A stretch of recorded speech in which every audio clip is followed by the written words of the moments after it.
ছোটবেলা থেকে এতই শান্ত, মা ভয় পায় কোনো স্যালুনে নিয়ে গিয়ে চুল কাটাতে, তাই নিজেই আমার চুলটা কেটে দেয়।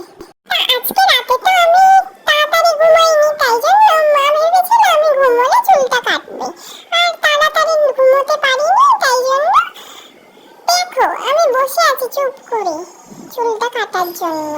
চুলটা কাটা হয়ে গেলেই আমি ছুটবো, বাইরে পালিয়ে যাব। আমি পিকাকে বলছি তুইও তো মায়ের থেকে চুল কাটাটা শিখে নিতে পারিস, আমি চুপ করে তাহলে তোর কাছে বসে চুলটা কেটে নেব। পিকা বলছে তুই চুপ করে বসার ছেলে নাকি? আমি তখন বলছি তুই চুপ করে বসার মতো কিছু করিস, খালি আমাকে জ্বালিয়ে যাস। তুই চুপ করে বসার মতো কিছু করলে আমি তাহলে চুপ করে বসে থাকতাম। চুল কাটছি কম আর মাকে জ্বালাতন করছি বেশি, আমি দুষ্টুমি করছি, এক জায়গায় বসে চুল কাটতে পারি না, আমার এক জায়গাতে বসে কোনো কাজই করতে ভালো লাগে না। পিকা আমার সাথে দুষ্টুমি করছে, মা